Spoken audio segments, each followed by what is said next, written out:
Olá, compulsivos, eu sou Alessandro Saad e estou com vocês toda quarta-feira, às 5 da tarde, aqui na Rádio Geek, falando sobre empreendedorismo, inovação e desenvolvimento de negócios. Você não pode perder, eu estou esperando você. Rádio Geek, apaixonados pelo que fazem. Rádio Geek está de volta, é isso aí, meu!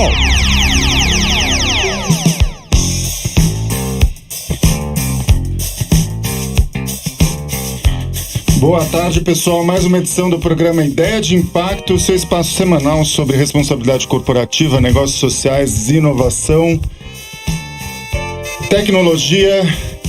Hoje, vocês sabem que o programa vocês podem acompanhar o programa pelo site da Rádio Geek, no www.radiogeekbr.com.br, nas redes sociais, Facebook, Instagram e Twitter, @RádioGeekBR, ao vivo toda segunda-feira, à 1h da tarde, com as reprises, sexta-feira, às 4h da tarde, domingo, às 11h da manhã, sem nenhuma desculpa para perder este programa, pilotando a mesa e as músicas de qualidade toda semana, Gabriel Pazotto. Bom, 2 convidados especiais. Hoje o tema vai ser realidade aumentada, realidade virtual. Não é coisa de ficção científica. E os meus 2 convidados vão contar um pouco histórias. Primeiro explicar o que é a diferença de uma coisa e de outra. E também contar histórias de como, afinal de contas, essas tecnologias estão mudando a maneira como as empresas, os negócios, independente do tamanho que eles tenham, podem se beneficiar e usar essa tecnologia. Vou deixar que vocês se apresentem e a gente começa o nosso papo. Perfeito. Bom, eu sou o Pablo Funchal, eu sou um dos fundadores aí da XGB. A gente é uma startup voltada para o desenvolvimento de tecnologias, né, de projetos com a tecnologia de realidade aumentada e realidade virtual. Eu hoje trabalho principalmente na área comercial, mas como um bom empreendedor, aí desde o começo a gente atua em diversas áreas que forem necessárias, né? Multitarefa, como todos os empreendedores desse país. Mas o principal é essa área mesmo, comercial e parcerias. Entendi. Bom, meu nome é Guilherme, eu sou cofundador da XGB também, junto com o Pablo e o Thiago. Eu cuido da área financeira da XGB, mas como a gente é uma estrutura bem enxuta, de startup mesmo, e cuido da área de pessoas e lar também. É uma nomenclatura um pouco diferente, como se fosse RH e Workplace. Entendi. Bom, XGB, uma empresa, conta um pouco a história da empresa, de como ela surgiu, por que vocês resolveram, dentro do contexto da realidade brasileira, empreender e ainda trabalhar com esse tema, com esse assunto. Legal. Bom, a gente fundou a empresa em agosto de 2016. O ponto em contato até foi o Thiago, que é nosso terceiro sócio, que hoje não tá aqui porque tá num processo de aceleração lá no Rio de Janeiro. Ele até então trabalhava no Google, lá nos Estados Unidos. Eu e ele, a gente é amigo de infância, e ele conheceu o Guilherme durante a graduação, né? Os dois estudaram no Mackenzie. E a gente já conversava sobre essa ideia de empreender junto, já tínhamos tido algumas iniciativas que não saíram muito do papel. E aí o Thiago estava um pouco insatisfeito lá com a vida nos Estados Unidos, com o Google, queria bastante trabalhar no Brasil de volta, trazendo alguma coisa de impacto para cá, né? Foi quando ele conversou inicialmente comigo sobre a ideia de abrir uma empresa na área de tecnologia, sem até então muita clareza do que seria, do que a gente faria. Ainda estava um pouco nebuloso, mas independente disso, eu topei a ideia desde o começo. Ele já conversava bastante com o Guilherme também a respeito disso. Enfim, acho que o Guilherme pode falar um pouco mais sobre como foi a gestão dele, da participação da entrada. Mas quando o Thiago me convidou, mesmo não sabendo ao certo como que seriam os próximos passos, eu falei, bom, vamos construir junto, eu tô dentro. Desde já eu tô dentro. Isso é confiança, meu amigo. Da minha parte, o bem legal foi que eu trabalhava no mercado, né, como economista, que é a minha formação. E eu tava insatisfeito, aquele momento da vida que você se questiona se você quer realmente continuar trabalhando naquilo.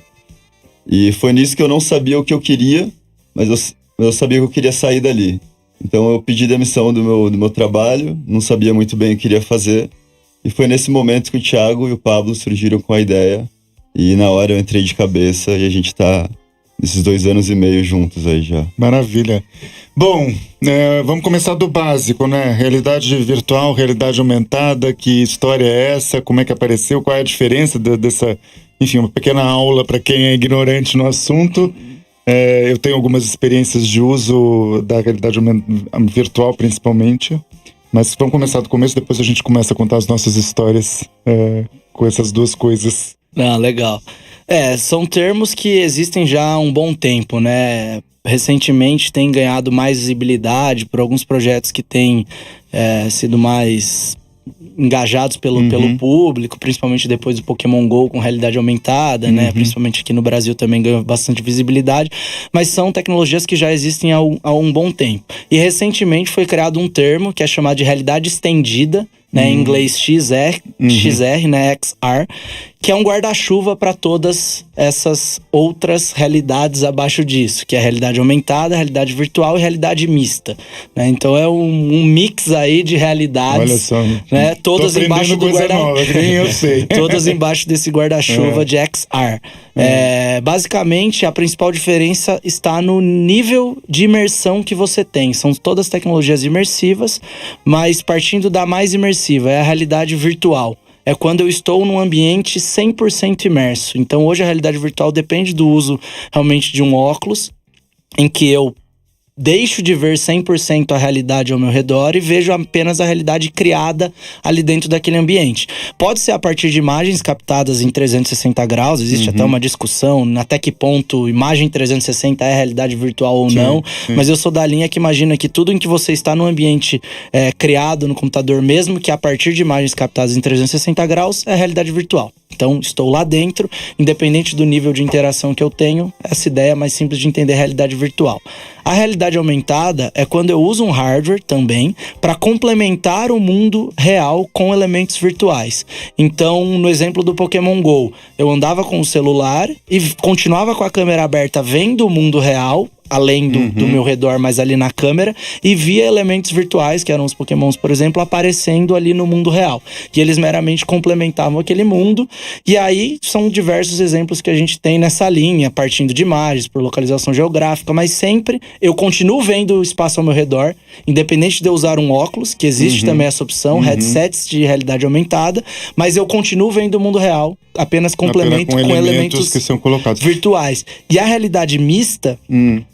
ela é um mix entre as duas, mas num entendimento de que o mundo real, ele impacta no mundo virtual.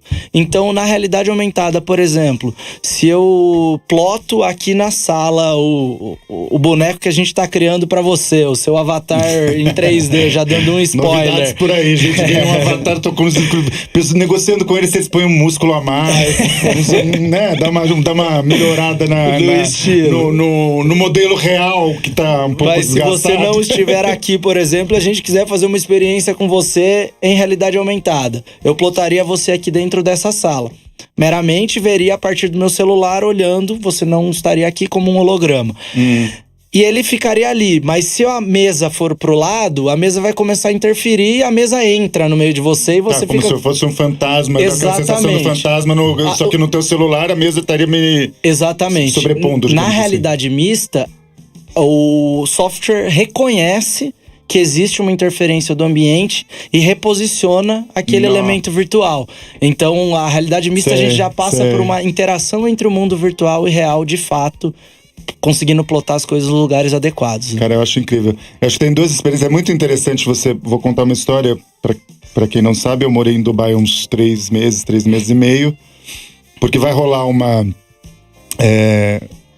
exposição, a Expo Dubai 2020, que é a maior exposição do mundo sobre tecnologia e sustentabilidade, que vai durar 6 meses. E era muito interessante porque você tem a imagem de Dubai como um lugar absolutamente tecnológico, numa vitrine, e em algumas coisas, tipo, só para vocês terem uma ideia, eles estão montando uma floresta de 6 quilômetros de coqueiros com captação solar, então a formato São Palmeiras, etc., para essa feira, e aí por aí vai.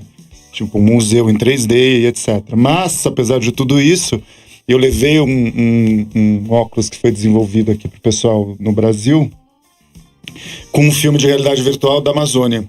né? Gravado lá, com uma comunidade. Na verdade, o filme era um barquinho que andava pelo Amazonas, uma família. E, para quem não sabe, tem uma conexão entre, enfim, areias do deserto que acabam ajudando a manutenção da Amazônia. Tem uma piração, no bom sentido da palavra, nessa história. E quando eu colocava os óculos de realidade virtual, para o pessoal que circulava nessa cidade, que é muito tecnológica, os caras piravam, né? A gente botou numa conferência de mulheres, inclusive algumas que começaram a ter meio que não uma tontura, mas estranhar essa sensação física da história. E a história que ele estava falando do projeto é que a gente está criando uma realidade aumentada por um projeto que vai virar uma série do programa que chama Mundo Afora, e que está muito divertido acompanhar o processo, mas eu compartilhei com alguns amigos, compartilhei com a minha mãe e tal, e aí ela falava assim, mas aonde você tá? Hoje eu vou ver isso num filme, não, vai ver isso no celular, mas ele vai ficar em cima da mesa, onde você... Ela, não tô entendendo. Essa é uma barreira, né? Às vezes as pessoas não conseguem entender, e só você mostrando mesmo que a pessoa consegue entender de fato, né? Tá se divertindo muito, né? Fica dando pitaco. Não, mas pede pra eles diminuírem o seu olho. Isso é muito legal. Tá bom, mãe, vai ser um makeover no negócio da história. Não, e essa abordagem que você falou sobre levar a experiência de realidade virtual lá pra Dubai, que é uma cidade muito conhecida por ser extremamente tecnológica. E as pessoas às vezes não conhecerem, é algo que a gente vivencia muito no dia a dia. É até engraçado, porque se você... Hoje a gente acaba entrando numa bolha da tecnologia que a gente recebe muito conteúdo por curtir páginas referentes a isso. Então todo dia alguém me envia pra gente tudo que sai sobre a realidade aumentada virtual no mundo. Algum amigo vê isso e envia pra gente. E aí eu fico com a sensação às vezes, nossa, isso já tá indo muito rápido. Eu acho que se a gente não tiver uma velocidade maior, já o mundo tá dominado e a gente vai perder mercado. Por outro lado, sempre que a gente vai a algum evento, e pode ser um evento de ponta em tecnologia, chega alguém no stand, eles se impressionam com absolutamente tudo que a gente mostra. É total a minha experiência, assim, porque... E é o que eu tô te falando, eu não fui... A minha provocação era trazer imagens do Brasil para um público que nunca viu uma floresta, né? Que tem um deserto do lado. Apesar deles terem construído uma floresta em Abu Dhabi, enfim, quando o país foi fundado, o rei basicamente começou a construir uma floresta, mas é outra pegada, óbvio.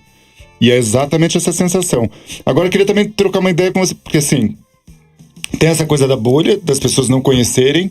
A gente tem a sensação que as informações que a gente recebe, a ideia do projeto, por exemplo, Mundo Afora é muito isso, porque a gente tem essa história. Não, fala de startup, fala de inovação, fala de hubs, fala de coworking, e que tá todo mundo sabendo disso. Outro dia eu saí para fazer entrevistas na Paulista, perguntando para um monte de pessoas de várias idades, de várias faixas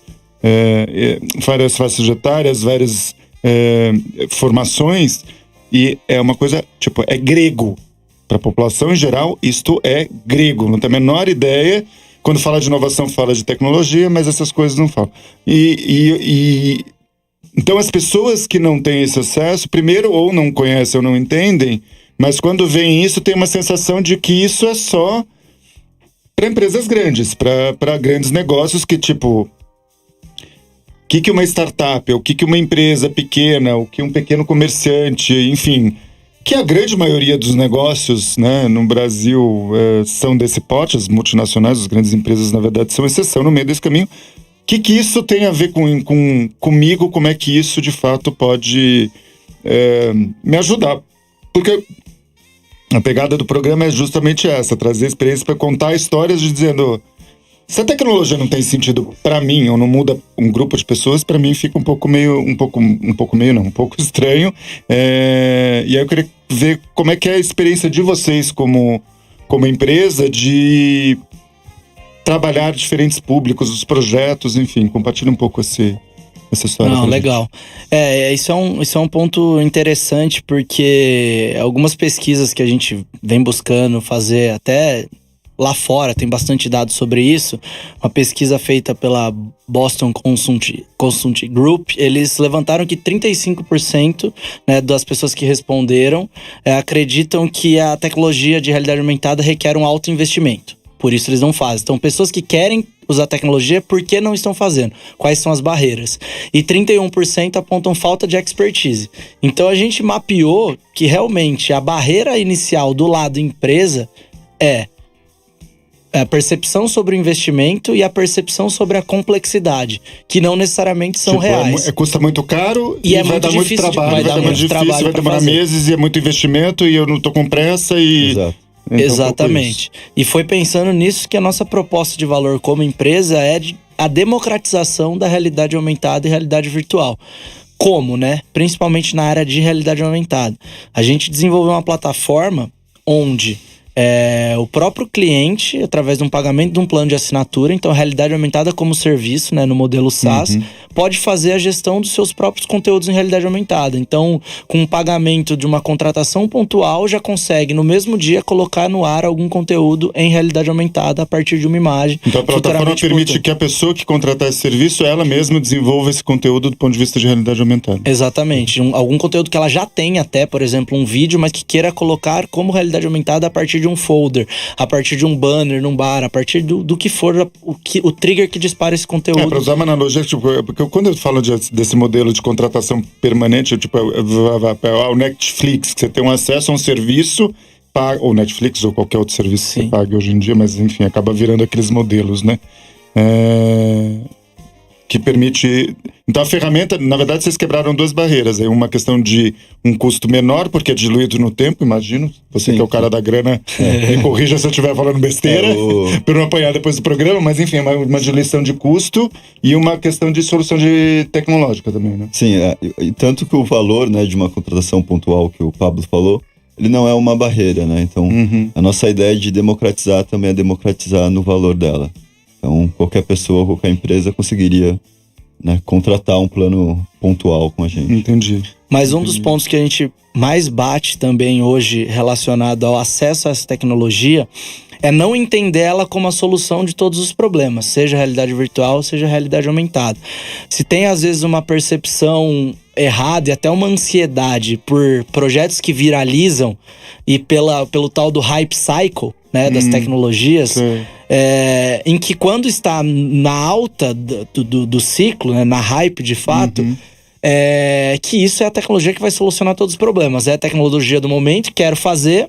As empresas acabam desenvolvendo projetos pelo uso da tecnologia e não necessariamente pela solução de algum problema que tinha que a tecnologia solucionaria. Foca na ferramenta e não... Exatamente. E aí acabam se decepcionando porque foi utilizado por um fim errado ou não teve preocupação com algumas questões que se precisam ter para o uso daquela tecnologia, e aí isso pode dar errado, e aí cai pro vale ali da decepção. Então, a nossa atuação é também bem consultiva no ponto de chegar nas empresas para entender, ok, vamos trabalhar junto, vocês querem usar a tecnologia, legal, mas primeiro vamos voltar um passo atrás e entender qual que é o seu problema, para que você quer utilizar.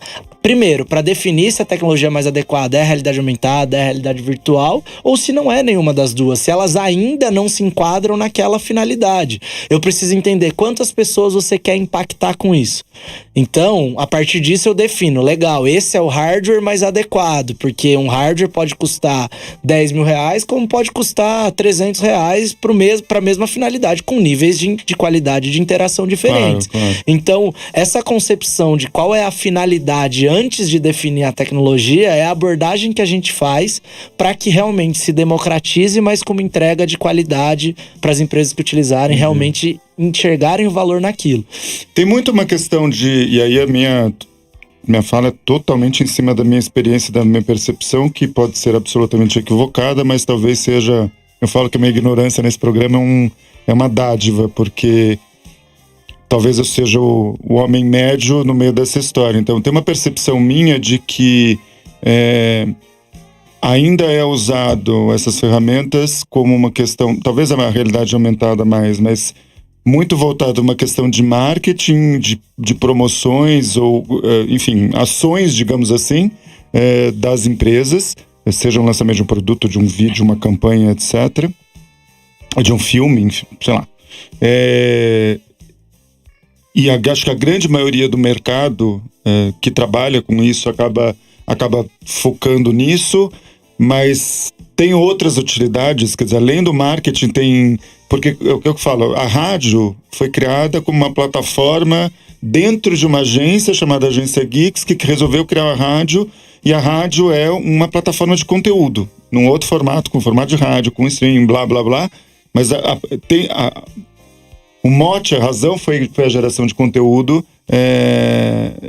nesse formato. Enfim, vocês trabalham essa questão de marketing, mas tem outro tipo de coisa que vocês andam fazendo por aí?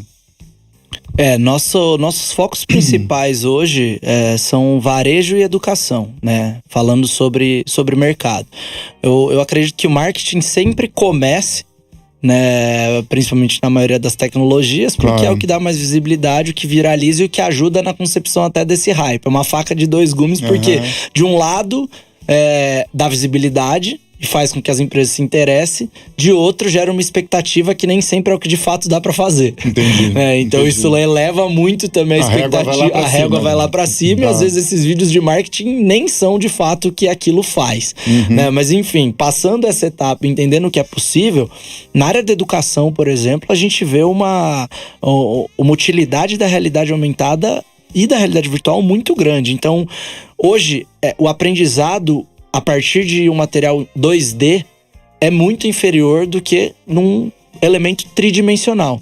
Então, os ganhos de elementos tridimensionais já são consolidados, né? Então, tudo que eu vou fazer uma experiência que eu consiga realmente observar o objeto em todas as dimensões, girando e tudo mais, é muito maior num caráter de entendimento, de compreensão de memória, do que meramente um objeto em 2D, um estudo em 2D.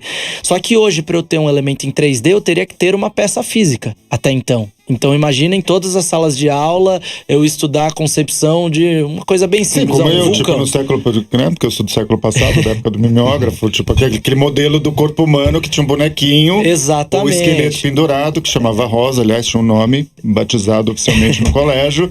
E era o que a gente tinha. Esse exemplo é perfeito. É como eu consigo trazer a Rosa pra casa de todo mundo, pra eu estudar em casa. Com Que realidade incrível, eu me lembro de pegar em Dubai, numa realidade virtual, um cara que fez um modelo para estudo de medicina. E a história é legal, por isso que eu gosto de histórias indo atrás de tecnologia. O cara começou, ele falou, puta, a gente conhece os planetas, conhece o sistema solar, mas a gente não conhece o nosso corpo. E o pai dele ficou doente, teve um problema de saúde, e ele começou a pesquisar isso, e ele ficou muito agoniado. Ele falou, deve ter muita gente precisando conhecer. Não é... Isso foi a ideia inicial. Conhecer o corpo, entender como é que, quando o médico falava determinadas coisas, aonde estavam esses lugares, o que significava aquilo, o cara criou uma realidade virtual com um corpo humano que se pegava com controles, tirava um pedaço do coração, virava de ponta cabeça, enfim. E, obviamente, com um caminho talvez natural, digamos assim, isso acabou se tornando uma ferramenta de ensino de medicina em várias universidades. E aí tinha uma coisa legal, porque o cara era alemão, se não me falha a memória, e tinha uma coisa de acesso para a Alemanha, mas nem todos os países têm grana e nem estruturas tão boas. Então ele começou a desenvolver a tecnologia para que países africanos ou países em desenvolvimento como Brasil, Índia, África do Sul, etc., pudessem ter acesso a essa tecnologia e aí poder dar esse tipo de aprendizado. Então acho que é bem isso que você está falando, né? Exatamente. Agora, padeiro, serviço, cabeleireiro, enfim, as pessoas que, na verdade, são um universo maior de negócios e coisas que rolam no Brasil, isso acaba servindo para alguma coisa? Vocês têm uma visão de como esse pessoal acaba... Não, perfeito. Poderia eventualmente usar isso? Isso é um gancho bem interessante ainda para dentro da própria área de educação, né? Nosso maior cliente nesse setor chama Instituto Mix, que é a maior empresa de cursos profissionalizantes no Brasil. E eles têm o curso de confeitaria, eles têm o curso de manicure, eles têm o curso de cabeleireiro. E todos esses profissionais agora estão estudando com as apostilas com realidade aumentada. Então, o estudo de cabeleireiro, por exemplo, vai desde o entendimento do fio de cabelo, em que um elemento 3D para eu entender cada uma das faixas ali dentro auxiliam. Assim como uma aula de confeitaria, em vez de eu, num próprio material, em papel, uma apostila, eu só ver as etapas num passo a passo ali. Se eu tiver a oportunidade de assistir um vídeo, de ver uma simulação mostrando como deixar melhor o ponto da massa, se eu conseguir assistir um vídeo mostrando cores, então tudo tudo que eu consigo trazer um conteúdo audiovisual para até então um impresso, facilita muito num acesso bem simples de conteúdo. Que ótimo. E o cara que já está estabelecido, tipo, você está falando isso de uma questão de formação focada para o negócio, porque aquela história fica muito mais interessante do que você ficar só na apostila, né? E o cara que tá... Bom, eu fui um exemplo porque a gente se conheceu na Campus Party, eu estava fazendo entrevista e aí acabou, por conta de uns amigos do Cássio, que cuidam da Altras, que é uma plataforma que encontraram vocês, e aí a gente começou a conversar. E a proposta foi uma coisa específica de dizer, putz, eu quero brincar, porque é isso aí, vou ter que apresentar um projeto, mundo afora, apresentar de um jeito diferente, vamos brincar com a realidade aumentada, porque eu quero gerar um impacto na pessoa que não está esperando, né? Para mim é o impacto da minha apresentação, não é um marketing direto de dizer que eu não estou apresentando a ideia de impacto, não estou apresentando um programa. E para vocês é legal porque o cara vai querer provavelmente saber de onde saiu essa história toda. Uhum. Mas o pequeno empresário, o pequeno negócio que está estabelecido, vocês têm trabalhado com isso ou tem potencial de trabalhar com eles ações, seja de conteúdo, de informação? Porque... Sim. Conteúdo e informação. Vamos pra linha, então, de um padeiro, de uma padaria já estabelecida, não precisa ser nenhum negócio grande, e ele comercializa outros doces que tem algum tipo de diferencial que meramente a imagem ali não é possível de mostrar. Por exemplo, como é o recheio, a hora que eu abri um croissant ali recheado de chocolate. Eu poderia meramente apontar pro cardápio e ver isso em 3D, fazendo uma animação quando abre, o que vai sair dali de dentro, isso já engajar uma compra e mostrar combinações com o que aquilo combina, já coloca um cafezinho, se eu comprar por ali, então eu já ganho isso de brinde. Né, que essas coisas não é viagem, é muito simples de desenvolver. Vocês têm ideia de valor médio? Eu sei que isso pode variar de projeto a projeto, mas já que a gente está falando na lógica do modelo da assinatura, do acesso à plataforma, como é que vocês desenharam isso sem querer detonar, digamos, as vantagens comerciais de vocês? Faixas de valor, se vocês puderem falar. E se vocês não puderem, você fala, gente, a gente não quer abrir isso. Não, sem problemas pra gente, até é legal também romper essa barreira. Mas, como o Pablo falou, é a contratação pontual que ele citou. Para um mês de utilização é R$300. Então, se você tem um marcador com uma aumentação, você paga isso por mês. Entendi. Até 10 marcadores é R$900 e até 50, 3.000. Então, essa é a nossa faixa de preço. E o que varia é a quantidade de marcadores, que é o target para aumentação. E para quem não entende, o marcador é o que faz digamos, o nível de interação. Isso é a própria imagem, né? A imagem que vai sair ali, ou um vídeo, ou um 3D, ou uma própria imagem, transparência, enfim. Entendi. O trigger, né? Como se fosse o QR Code da terceira geração. Só para poder explicar ao pessoal, porque a gente usa esses termos. Hoje o pessoal, até quando a gente realmente mostra, começa a perguntar, mas é um QR Code? Onde tem o QR Code? Não precisa de um QR Code. Ele reconhece a própria imagem que você ensina na plataforma e é isso que a gente chama de marcador. É o trigger que dispara o conteúdo em realidade aumentada. Maravilha. Bom, para quem quiser conhecer mais o trabalho de vocês, acessar as plataformas, o conteúdo, não só a questão da apresentação, digamos, da empresa, mas projetos, notícias, blogs, conteúdos, sei lá, redes sociais, por onde acompanhar, onde achar, como fazer. Legal. No Instagram é @xgoodbrains, né? Assim como no Facebook. Então, que é o nome realmente da empresa por completo. A gente apelida sempre de XGB. XGB, o Xgoodbrains é XGOOD, Brain, BRAIN. S. Um S no final. Então, Brains. Exatamente. Para seguirem. E, enfim, no nosso site www.xgb.com.br ou www.xar.me, que é o site específico da plataforma de realidade aumentada, onde lá dentro tem, inclusive, esses valores que o Guilherme passou. Então isso realmente não é nenhum tabu, nenhum mistério. Maravilha, a gente quer deixar isso bem aberto. Qual é o caminho aí futuro da empresa? Como é que vocês estão vendo próximos passos aí? Porque vocês legal. contaram a aventura até agora, mas quais são os próximos passos? O nosso foco é 100% em cima da plataforma de realidade aumentada, buscando tornar ela cada vez mais intuitiva, mais acessível, com preços menores ainda no decorrer do tempo.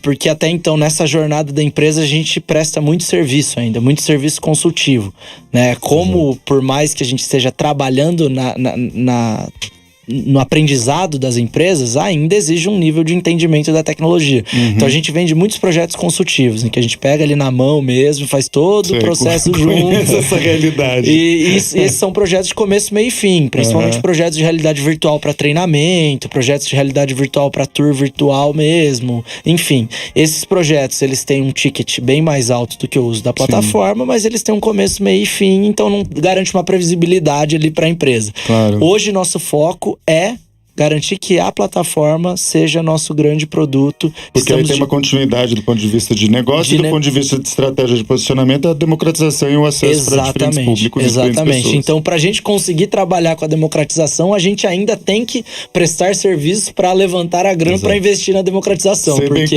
é 100% bootstrapping que a gente tem trabalhado até hoje.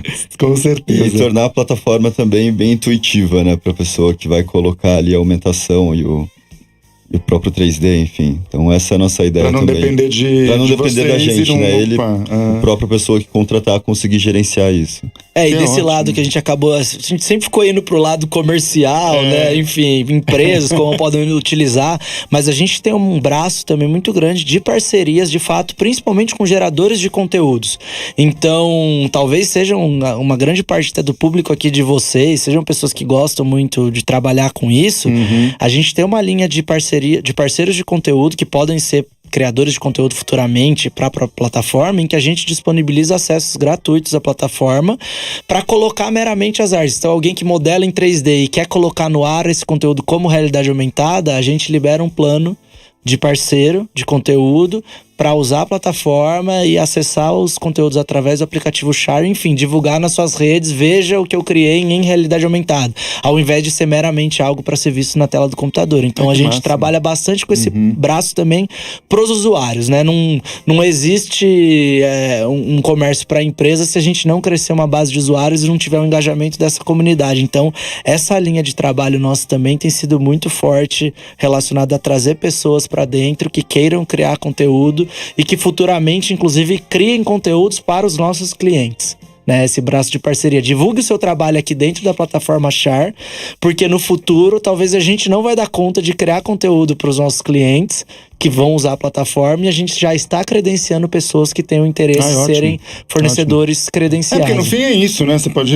As pessoas estão atrás de informação, de conhecimento, de conteúdos que sejam relevantes para elas, né? Então, aliás, a gente estava conversando, tricotando, eu não gosto de falar um pouco de organizar um programa ou séries, ou enfim, mais pontuais, para ir trazendo um pouco desses conteúdos e desses temas de realidade aumentada, de realidade mista, enfim, dessas questões na vida prática das pessoas e nos cases. Como a gente já teve aqui no programa sobre, por exemplo, o neurobranding e como a marketing e o branding e a tecnologia, a ciência, né, de entender o nosso comportamento, o nosso cérebro, a nossa memória, etc., está mudando a cabeça das empresas e das pessoas mesmo, os pequenos e médios empresários. Bom, gente, como sempre, a gente vai deixar todos os links, todos os descritivos no vídeo. Final da tarde, começo da manhã, estará no canal da Rádio Geek, Rádio Geek BR, no canal da Ideia de Impacto, @Ideia de Impacto, no YouTube, no Facebook, no LinkedIn, no Instagram, por todas as redes sociais.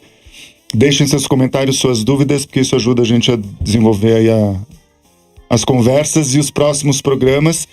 E assim termina mais uma edição do programa Ideia de Impacto. Muito obrigado pela presença de vocês. A gente volta na próxima semana ao vivo, à 1h da tarde. Fiquem agora com o gosto musical da Rádio Geek, pilotado pelo Pazoto. Um abração.